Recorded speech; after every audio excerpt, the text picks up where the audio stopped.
sesuai prediksi itu jauh ya, maksudnya gini, sesuai harapan mungkin yang lebih tepat. Harapan keluarga adalah putusan yang sudah diputus dalam Pengadilan Negeri Jakarta Selatan itu bisa dikuatkan, dan memang hari ini untuk 3 terdakwa sudah terrealisasi ya Mbak Distia ya, dan ini sesuai dengan harapan keluarga. Pengadilan Tinggi DKI Jakarta menolak permohonan banding terdakwa Ferdi Sambo. Mantan Kadif Propam Polri ini tetap menjalani proses hukuman mati sesuai vonis oleh Pengadilan Negeri Jakarta Selatan. Aro, SPFM dan dokter. Sidang putusan permohonan banding dengan terdakwa Ferdi Sambo digelar di Pengadilan Tinggi DKI Jakarta. Pembacaan putusan yang digelar terbuka ini tidak dihadiri oleh terdakwa Ferdi Sambo. Ketua Hakim menolak permohonan banding Sambo dan menguatkan vonis pidana mati Ferdi Sambo dari Pengadilan Negeri Jakarta Selatan. 1. Menerima permohonan banding dari terdakwa Ferdi Sambo SK MH dan penuntut umum pada Kejaksaan Negeri Jakarta Selatan. Kedua,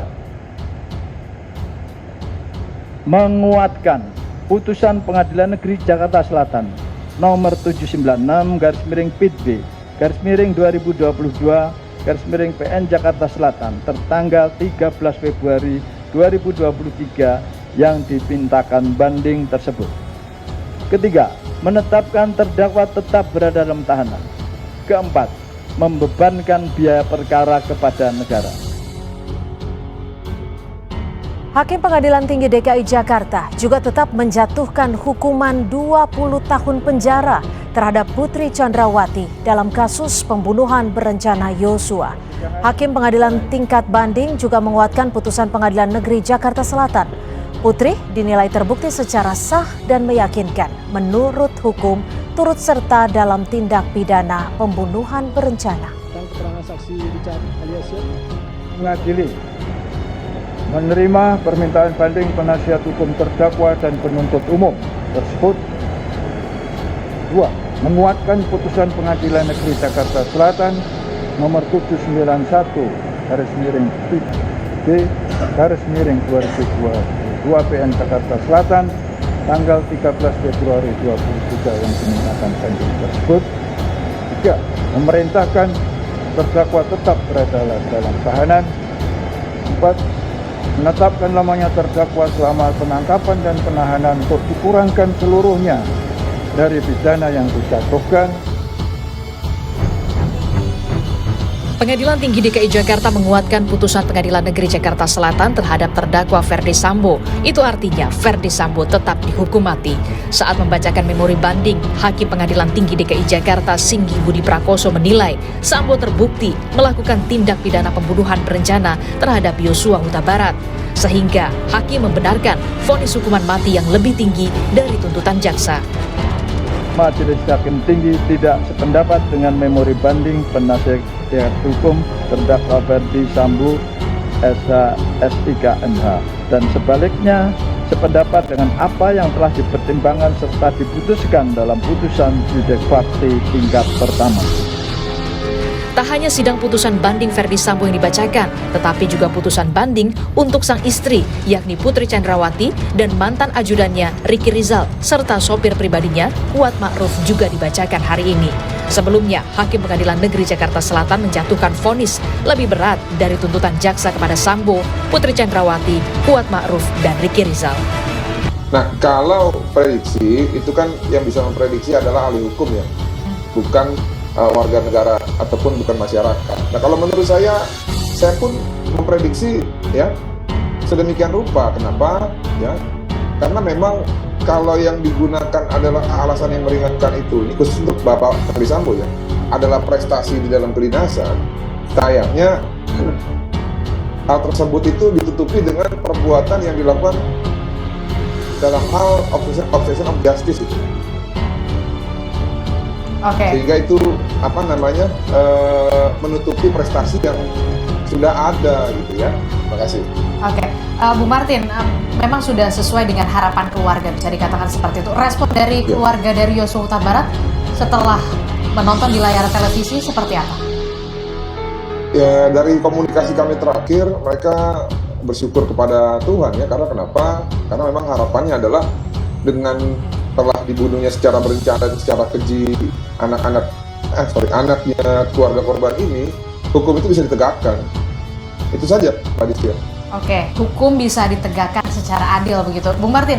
Nah, ini kan memang putusan banding sudah ditolak ya. Namun jika kemudian Ferdy Sambo CS kembali banding ke Mahkamah Agung, ada peninjauan kembali, ada kasasi, apa yang diharapkan oleh keluarga terhadap tahapan selanjutnya yang nantinya akan dimungkinkan lanjutan hukum atau upaya hukum terhadap Ferdy Sambo CS? Saya pikir hukuman yang dijatuhkan kepada para terdakwa ini sudah sangat adil. Namun kan kalau kita berbicara hak hukum ya, untuk banding, kasasi, peninjauan kembali itu kan hak hukum dari masing-masing terdakwa. Namun perlu diingat juga bahwa yang terakhir itu adalah kalau berdasarkan upaya hukum biasa adalah kasasi. Kalau PK itu sudah hukum luar biasa. Nah, namun apapun itu kami tetap akan menghargai ya marwah ataupun masing-masing independensi dalam proses pencarian keadilan ini. Namun harapan dari keluarga korban tetap yang sudah ada kalau bisa ya jangan sampai turun gitu loh. Nah, namun kembali lagi khusus untuk Bapak Ferdy Sambo ya, karena ini kan masalah hak hidup. Kalau saya justru mendorong secara pribadi agar Bapak Ferdy Sambo dibanding. Supaya apa? Supaya beliau bisa mempertahankan hak hidupnya. Demikian, terima kasih. Jadi bahasa hukumnya itu pengadilan tinggi ya telah tepat dan benar mempertimbangkan perbuatan terdakwa. Sekali lagi, tepat dan benar.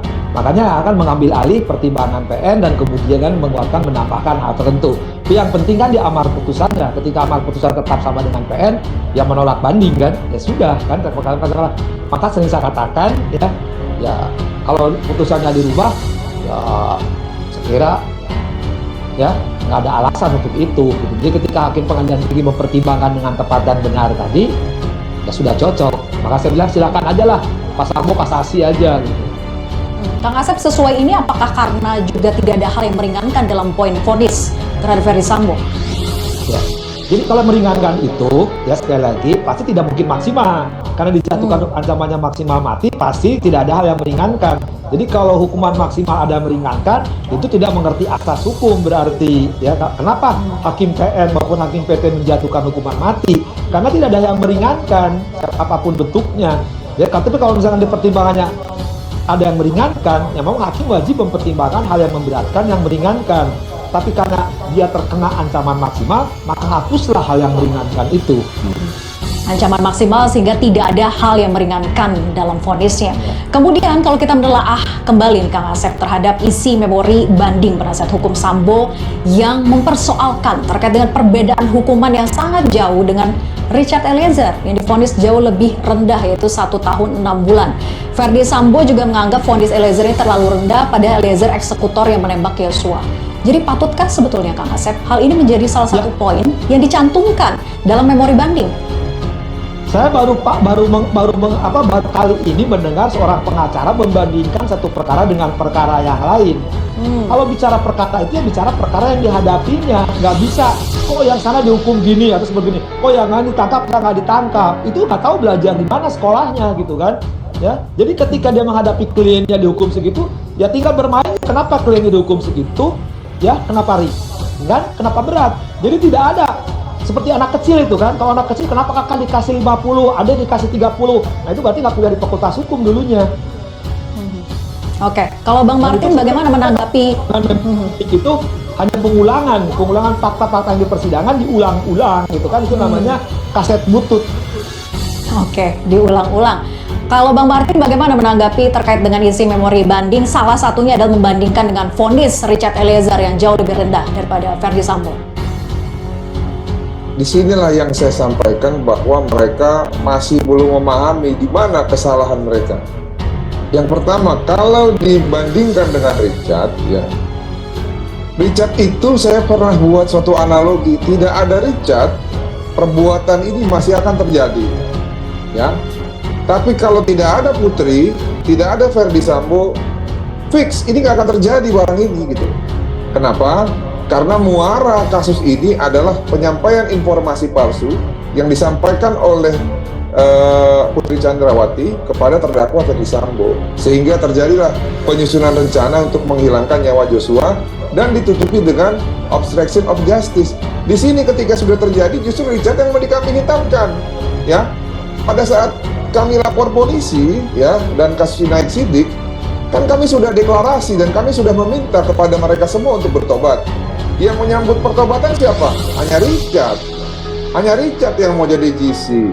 Ya, yang lain apa? Yang lain tetap bertahan dengan dalil-dalil mereka bahwa mereka benar, hanya salah perintah yang ditafsirkan salah oleh Richard sehingga meninggallah Joshua. Namun mereka lupa kalau itu memang salah tafsir. Buat apa melibatkan Hendra Kurniawan? Buat apa melibatkan Agus Nurpatria untuk mempengaruhi dan melakukan obstruction of justice? Makanya semua yang mereka bangun itu akhirnya runtuh berdasarkan apa? Berdasarkan hukum dan logika. Oleh karena itu gini Mbak ya, saya ingatkan, sulit untuk membantah sudah terjadi pembunuhan yang berencana yang dilakukan oleh Ferdi Sambo. Ya, satu-satunya yang paling baik saat ini adalah mereka mengakui kesalahannya. Ya, dengan apa? Dengan berbuat jujur, ya, mengakui seluruhnya dan menyesali perbuatan tersebut. Saya yakin kalau dalam memori kasasi itu dicantumkan hal tersebut, bukan tidak mungkin, ya, akan ada hal yang meringankan dalam vonis Bapak Ferdi Sambo nanti pada saat putusan di Mahkamah Agung. Hanya itu jalan keluarnya menurut saya. Demikian, terima kasih. Singkatnya menurut Anda tidak patut